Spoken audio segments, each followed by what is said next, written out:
अगर आप हिंदी के पेपर में 70 में 70 फोड़ना चाहते हो तो सिर्फ इतना पढ़ लो जो आज की इस वीडियो में हम आपको बताने वाले हैं। देखो पोथी पत्रा सब लेके आए हैं, सब कुछ आपको एकदम अच्छे तरीके से हम बताने वाले हैं, ठीक है। तो देखिए बाबू, सबसे पहले ध्यान दीजिए, आप हिंदी एक ऐसा सब्जेक्ट है ना जिसमें आप बहुत ही ज्यादा नंबर स्कोर कर सकते हो और ज्यादा कुछ पढ़ने लिखने की जरूरत नहीं है, बस थोड़ा सा दिमाग लगाओ की जरूरत है बाबू, ठीक है। तो लगे हाथ वीडियो को लाइक कर दो और 100% गारंटी है ना कि 70 में 70 नंबर आपका जरूर आएगा अगर ये वीडियो को आप पूरा देख लेते हो, ठीक है।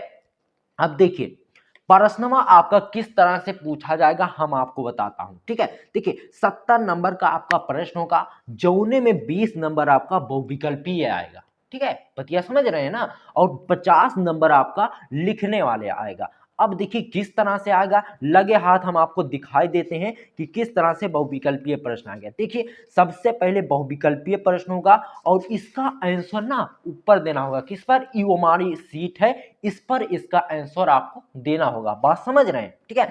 ये जो प्रश्न है अभी हम आपको एकदम देहाती भाषा में समझा देते हैं। ये जो प्रश्न है बहुविकल्पीय वाला ना, ये आपको अपनी कपिया में नहीं लिखना है, ये कहाँ लिखना है, OMR सीट पर, ठीक है। ये जो OMR सीट है इसमें इसका आंसर देना है। कैसे देना है वीडियो में अंत तक बने रहना, अभी हम आपको समझा देंगे। बात समझ रहे हैं। और 50 नंबर जो मोटा मोटा नंबर है ना ये लिखने वाला है, इसको हम समझाते हैं बाबू कि कौन कौन सी चीजें आपको तैयार करना है और कौन कौन सा प्रश्न अब की बार आएगा, बस समझ रहे हैं। तो सबसे पहला प्रश्न देखिए इसमें आता है गद्यांश पर आधारित प्रश्न, यानी उसमें आपसे संदर्भ पूछा जाएगा और व्याख्या और एक आध दो प्रश्न उसी गद्यांश के आधार पर पूछा जाएगा। अब इन ससुरा नंबर आपका 6 नंबर का आएगा, ठीक है। इस 6 नंबर का प्रश्न आपका आता है। अब इस 6 नंबरवा में आपको करना क्या रहेगा हम आपको दिखा देते हैं, 1 मिनट जल्दी जल्दी लगे हाथ ये भी आपको दिखा दें, ठीक है। देखिए प्रश्न नंबर 1 में एक गद्यांश दिया गया है। अब इसके नीचे 3 प्रश्न है, इन तीनों प्रश्न का अगर आप उत्तर लिखोगे ना तो एक ही लिए बबुआ आपको 6 नंबर मिलेगा। अब ये 6 नंबर कब मिलेगा, जब ये तीनों प्रश्न आपका सही रहेगा। अब इन तीनों प्रश्नों को आप जब सही कहां से लिखेंगे, इसी में से लिखेंगे। अब जैसे देखिए यहाँ पर क्या लिखा गया, उपर्युक्त गद्यांश का संदर्भ लिखिए, यानी इस संदर्भ किस पाठ से है और इसके लेखक कौन है, यही होता है संदर्भ, ठीक है बाबू, बात समझ रहे हैं। और उसके बाद एक गद्यांश के रेखांकित अंश की व्याख्या कीजिए। अब यहीं पर गड़बड़ है, बहुत से लड़का क्या करते हैं, देखिए ये पूरा जो पैराग्राफ है ना इसकी व्याख्या करने लगते हैं, लेकिन यहाँ पर पूछा कहा जा रहा है आपसे गद्यांश के रेखांकित अंश की व्याख्या कीजिए, यानी यहाँ पर जो अंडरलाइन है ना इसी की आपको व्याख्या करनी है बाबू, बात समझ रहे हैं। चलिए पहला प्रश्न आपका क्लियर हो गया। अब देखिए बात यहाँ पर आती है कि हमको तैयार का करना है जो हमारे पेपरवा में आ जाए, ठीक है। तो महत्वपूर्ण गद्यांश आप देख लीजिए, यही 3 गद्यांश बबुआ आप तैयार करके जाओ ना, एक को नंबर आपका छूटने नहीं पाए, ये हमारी गारंटी है ना, ठीक है। देखिए सबसे पहला जो इसमें है मित्रता, जेके लेखक है आचार्य रामचंद्र शुक्ल जी, ठीक है, बात समझ रहे हैं। तो मित्रता आपको तैयार कर लेना है, इसको एकदम अच्छे से पढ़ लेना है। और उसके बाद दूसरा है ममता, इसको भी एकदम अच्छे से पढ़ लेना है, जिसके लेखक हैं जयशंकर प्रसाद जी, बात समझ रहे हैं। उसके बाद देखिए तीसरा है भारतीय संस्कृति। यही 3 गद्यांश बाबू अगर आप तैयार करके जाते हैं ना तो 6 नंबरवा इस ससुरा आपका कहीं नहीं जाने वाला, ये आपके गुल्लकवा में ही आके गिरेगा, बतिया समझ रहे हैं ना, ठीक है। तो चलिए पहला प्रश्न क्लियर है। पहला प्रश्न में आपको 3 पाठ तैयार करना है, मित्रता तैयार करना है, ममता और भारतीय संस्कृति, जिसके लेखक हैं डॉक्टर राजेंद्र प्रसाद जी, ठीक है।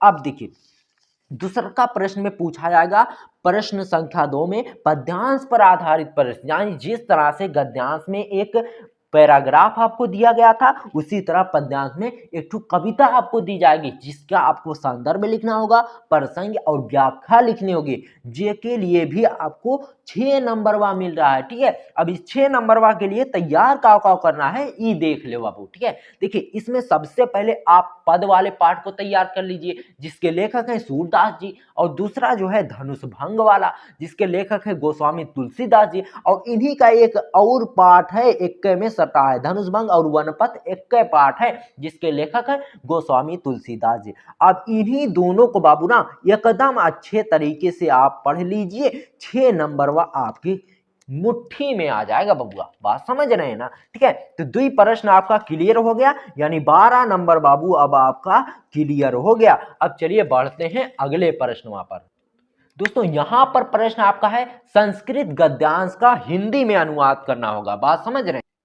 यानी देखो बाबू, जिस तरह से आपको हिंदी का गद्यांश दिया गया था उसी तरह से ना बाबू आपको एक संस्कृत का गद्यांश दिया जाएगा, जिसका आपको सिर्फ संदर्भ लिखना होगा और अनुवाद लिखना होगा, और इसका कुछ भी लिखना आपको नहीं रहेगा। इसके लिए आपको 5 नंबर मिल रहा है बाबू, करना कुछ नहीं रहेगा, 5 नंबर एकदम आराम से मिल जाएगा, बस थोड़ा सा खोपड़ी को खोलना है। ठीक है, अब देखिए इसमें आपको लिखना कैसे है हम आपको समझा देते हैं। सबसे पहले प्रश्न को एकदम अच्छे तरीके से समझ लो कि किस तरह से प्रश्न आपका पूछा जाएगा।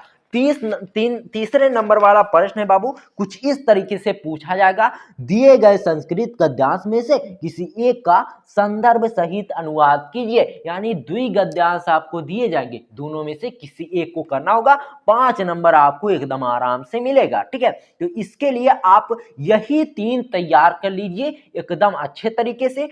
5 नंबर बाबू आपका कहीं नहीं गया, बस इसको आपको अच्छे तरीके से तैयार कर लेना है, और आगे हम इन सबको पढ़ाएंगे, घबराने की बिल्कुल भी जरूरत नहीं है। ठीक है, बस आप नोट डाउन कर लीजिए कि का 2024 की बोर्ड परीक्षा के लिए आपको पढ़ना है। ठीक है, बात समझ रहे हैं हमारी? ठीक है, तो देखिए सबसे पहला जो इसमें है वाराणसी आप लिख लीजिए, और प्रबुद्धो ग्रामीणा यानी बुद्धिमान ग्रामीण लोग जो थे उनको आपको तैयार कर लेना है, और तीसरा भारतीय संस्कृति। यही 3 गद्यांश, यही 3 संस्कृत के आप पाठ तैयार कर लो, 5 नंबर आपका एकदम पक्का होगा। ठीक है, अब देखिए प्रश्न संख्या 4 पर बढ़ते हैं बाबू। ठीक है, अब देखिए प्रश्न संख्या 4 आपसे संस्कृत पद्यांश यानी संस्कृत वाली जो कविता होती है जिसे श्लोक कहा जाता है, वो आपसे पूछा जाएगा, कुछ इस तरीके से होगा। ठीक है, नीचे दिए गए पद्यांशों में से किसी एक पद्यांश का संदर्भ सहित हिंदी में अनुवाद कीजिए। यानी 2 पद्यांश है बाबू आपके पास, अब इसमें से किसी एक का आपको संदर्भ सहित अनुवाद करना है। इसमें कोई प्रश्नवा रश्नवा की झंझट नहीं है, बतिया समझ रहे हैं ना? तो इसके लिए सबसे पहले आप इसको पढ़ लो, अब दिमाग लगाओ कि ये कौन से पाठ से लिया गया है, और इसका हिंदी में अनुवाद करना है। यानी सर्वे भवन्ति सुखना सर्वे सन्तु निरामया, कुछ इस तरह से प्रश्न होगा। अब इसको सबसे पहले आपको इसका संदर्भ लिख देना है, फिर इसका अनुवाद कर लेना है। ठीक है, यही आपको करना है। अब आगे देखिए, इसके लिए बाबू आपको कौन कौन सा तैयार कर लेना है वो भी हम आपको बताते हैं। देखिए संस्कृत श्लोक के लिए सबसे पहले आप तैयार कर लो वीर वीरेण पूज्यते, सबसे ज्यादा इंपॉर्टेंट है, इससे हर साल लगभग एक ना एक श्लोक आता ही रहता है। और भारतीय संस्कृता, ठीक है, भारतीय संस्कृता से भी आता है। और जीवन सूत्राणी, देखिए इस सर्वे भवन्ति सुखना जो है ना, ये भारतीय संस्कृति से ही लिया गया है, बात समझ रहे हैं ना? ठीक है, उसके बाद तीसरा वाला जो है जीवन सूत्राणी, ये भी बहुत ही इंपॉर्टेंट है। इन्हीं तीनों में से इस लोग ज्यादा से ज्यादा हर साल आते हैं, तो इन्हीं तीनों को आप एकदम विधिवत तरीके से पढ़ लो, 5 नंबर आपका वो एकदम पक्का होगा। ठीक है, अब देखिए ये 5वें प्रश्न पर बढ़ते हैं। 5वें प्रश्न में पूछा जा रहा है अपनी पठित खंडकाव्य के आधार पर प्रश्नों का उत्तर दीजिए। यानी आपको इतने सारे खंडकाव्य दिए जाएंगे, अब इन्हीं खंडकाव्य में से किसी ऐसे खंडकाव्य को आपको उत्तर देना है जो आपके जिले में पढ़ाया जाता हो। ठीक है, बात समझ रहे हैं? तो देखिए जो इसमें खंडकाव्य है ना, ऐसा नहीं किसी भी खंडकाव्य का आप उत्तर दे दो, इसमें से उसी खंडकाव्य का आप उत्तर दोगे जो आपके जिला में पढ़ाया जाता हो। बात समझ रहे हैं? देखिए जैसे मुक्ति दूत जो होता है एक कई 4-6 जिलों में पढ़ाया जाता है, तो अगर आपके जिले में मुक्ति दूत पढ़ाया जाता हो तो आपको इसका आंसर देना है। बात नहीं समझ रहे हैं? तो चलिए हम आपको समझाते हैं। जैसे आप मुक्ति दूत जब खोलोगे पाठ तो उसके नीचे दिया रहेगा कि इतने जिलों के लिए निर्धारित है। बात समझ रहे हैं? तो अगर आप उसका आपके जिले का नाम उसमें आता है तो आप उसे तैयार करके आप आसानी से लिख लो। जैसे यहाँ अंबेडकर नगर में जय सुभाष चलता है तो जय सुभाष को आप लिखेंगे अगर अंबेडकर नगर से होंगे, और आपको देख लेना अपने जिले के हिसाब से कि कौन सा खंडकाव्य हमारे जिले में चलता है। इतना दिमाग तो है ना आपके आपके अंदर, तो 3 नंबर इसके लिए आपको मिलेंगे बाबू। बहुत ही आसान काम है, करना ज्यादा कुछ नहीं है, थोड़ा सा दिमाग लगाना है, ठीक है बाबू। उसके बाद आ जाते हैं हम लोग प्रश्न संख्या 6 पर, जो कि बहुत ही आसान प्रश्न है। लेखक का जीवन परिचय आपको लिखना होगा। 5 नंबर एकदम फोकट में आपको मिल रहा है। अब इनके लिए बाबू आपको किनको किनको तैयार करना है, चलिए हम आपको अभी समझाते हैं, ठीक है। तो जीवन परिचय जो कि सबसे ज्यादा हिंदी का सबसे ज्यादा इंपॉर्टेंट और सबसे ज्यादा फेमस क्वेश्चन है, जीवन परिचय वाला बाबू, ठीक है। और इसमें आपको तैयार क्या करना है हम आपको बता देते हैं। तो सबसे पहले आपको लेखक का जीवन परिचय पूछा जाएगा। अब लेखक के जीवन परिचय के लिए इन्हीं तीनों को आप तैयार कर लो, ठीक है, इनसे बाहर एक को आने वाला नहीं है। तो सबसे पहला जो जीवन परिचय है वो आचार्य रामचंद्र शुक्ल जी का है, और दूसरा जयशंकर प्रसाद जी का है, और तीसरा जो है डॉक्टर राजेंद्र साहब का है, ठीक है। तो आपको डॉक्टर राजेंद्र प्रसाद था, यहाँ से गलती पर साहब लिख उठा, कोनो दिक्कत नहीं, बस आपको समझाने के लिए लिखा गया। ऐसा नहीं कि हम कॉपी में लिखे बोर्ड वाली कॉपी में हमारा गलत हो जाएगा और हमारा नंबर कट जाएगा, ऐसा बिल्कुल भी नहीं है। देखिए अगर आपका बोर्ड कॉपी में गलत हो जाए तो इस तरह से आपको एक लाइन खींचकर आगे बढ़ देना, ऐसा नहीं करना कि इसी में एकदम गंदा कर देना, ऐसा बिल्कुल भी नहीं करना है। देखिए प्रश्न संख्या 6 के लिए आपको इन्हीं तीनों को आप तैयार कर लीजिए। 5 नंबर बबुआ आपका कहीं नहीं गया, ठीक है, बात समझ रहे हैं हमारी। उसके बाद देखिए प्रश्न संख्या 6 के खा में चले जाते हैं। अब इसमें कवि का जीवन परिचय पूछा जा रहा है। तो कवि के जीवन परिचय के लिए हम आपको बता दें, इन 4 को अगर आप तैयार कर लियो बाबू ना, तो ब्रह्मो जी आपको फेल नहीं कर सकते, ठीक है, फेल नहीं कर सकते, और 5 नंबर आपका कहीं नहीं गया, ठीक है, बात समझ रहे हैं। अब देखिए इनके लिए आपको कवि का जीवन परिचय के लिए सबसे पहले सबसे ज्यादा इंपॉर्टेंट है सूरदास जी का, उसके बाद गोस्वामी तुलसीदास जी का, उसके बाद अगर आपके पास समय बचता है तो आप महादेव वर्मा का तैयार कर लो और मैथिली शरण गुप्त जी का तैयार कर लो। इन्हीं चारों का अगर आप तैयार कर लिए ना बाबू, तो 5 नंबर आपका कहीं नहीं गया। उसके बाद देखिए प्रश्न संख्या 7 में आपसे पूछा जाएगा एक श्लोक जो इस प्रश्न पत्र में ना आया हो, यानी बबुआ आपको एक ठो श्लोक लिखना होगा संस्कृत वाला जो ना आपके प्रश्न पत्रवा में ना आया हो। ओकरे लिए बाबू आपको 2 नंबर मिलेगा, जो कि सबसे ज्यादा आसान काम है। आपको 2 लाइन का एक ठो श्लोक याद कर लेना है, जो ये प्रश्न पत्र 2 श्लोक तैयार करना है, ठीक है, बात समझ रहे। तो एक श्लोक आपको तैयार करना है, गलती से अगर वो प्रश्न पत्रों में आ गया तो बर्बाद हो गया। तो अगला श्लोक जो आप तैयार करेंगे उसको आप फटाक से लिख देंगे और 2 नंबर आपको एग्जामिनर आराम से दे देगा, कोनो दिक्कत नहीं होगी, ठीक है। अब देखिए प्रश्न संख्या 8 पर लिए चलते हैं। आपको संस्कृत के प्रश्नों का उत्तर संस्कृत में देना होगा बाबू, इसके लिए आपको 4 नंबर मिलेंगे। एकदम आसान काम है, अभी हम आपको दिखा देता हूं, घबराने की बिल्कुल भी जरूरत नहीं है बाबू, ठीक है।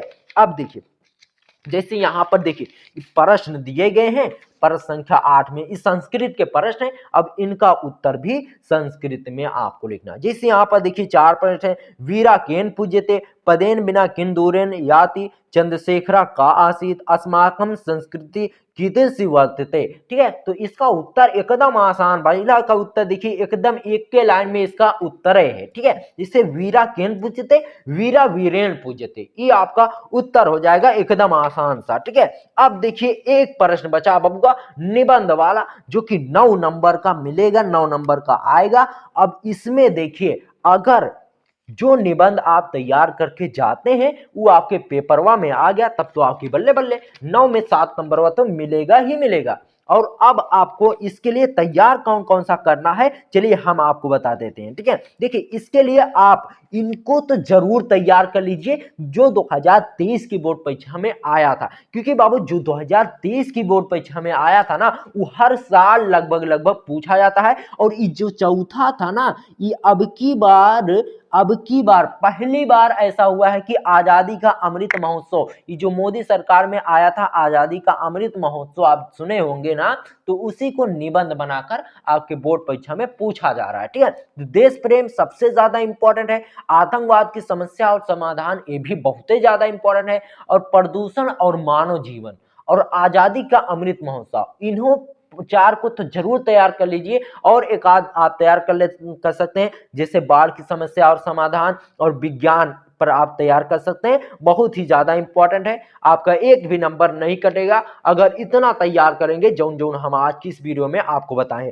अब लगे हाथ बहुविकल्पीय का भी निपटारा कर देते हैं। बहुविकल्पीय से सिर्फ 20 नंबर का आपसे पूछा जाएगा। दिमाग उमाग कुछ लगाने की जरूरत नहीं है, बस आपको थोड़ा सा बुद्धि खोलने की जरूरत है। ठीक है, अब देखिए गद्यांश, देखिए 20 नंबर कहां से पूछा जाएगा ये हम आपको समझा देते हैं। तो सबसे पहले इसमें आप तैयार कर लीजिए गद्यांश के बहुविकल्पीय प्रश्न, बात समझ रहे हैं। उसके बाद पद्यांश के बहुविकल्पीय प्रश्न तैयार कर लीजिए। फिर रस में आप करुण रस पढ़ लो, वीर रस पढ़ लो, हास्य रस पढ़ लो। ऐसा नहीं कि आपको रटने की जरूरत है, रटने की बिल्कुल भी जरूरत नहीं। ना तो परिभाषा लिखना है, ना तो उदाहरण लिखना है, बस खोपड़ी में इसको समझे रहना है कि कहाँ करुण रस होता है, कहाँ हास्य रस होता है, कहाँ वीर रस होता है। बात समझ रहे हैं। उसके बाद देखिए छंद में आपका आएगा दोहा, चौपाई, रोला और सोठा। बहुत ही आसान है, इन सबको बस आपको 10 मिनट समय निकालकर समझ लिए एक बार, जिंदगी भर नहीं भूलने वाला। ठीक है।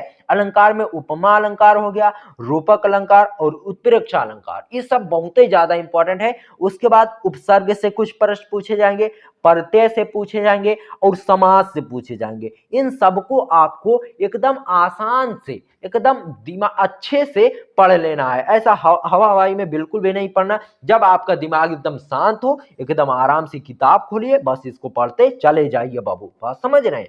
अब उसके बाद पर्यायवाची शब्द आता है, फिर विलोम शब्द भी पूछा जा सकता है, संधि विच्छेद भी पूछा जाएगा और विभक्ति और वचन। बस इनको समझने की थोड़ा जरूरत है। इनके जो भी बहुविकल्पीय प्रश्न आपके बुक में दिए गए ना, सबको एकदम खंगाल डालिए, सबका पोस्टमार्टम कर डालिए। आपका 70 नंबर बाबू कहीं नहीं गया। बस इन चीजों को आप पकड़ कर चलिए जो आज की इस वीडियो में हम आपको बताए हैं। एको नंबर आपका कोई भी एग्जामिनर नहीं काट पाई। चलिए मिलते हैं आपसे किसी और वीडियो में, तब तक के लिए गुड बाय, जय हिंद, जय भारत।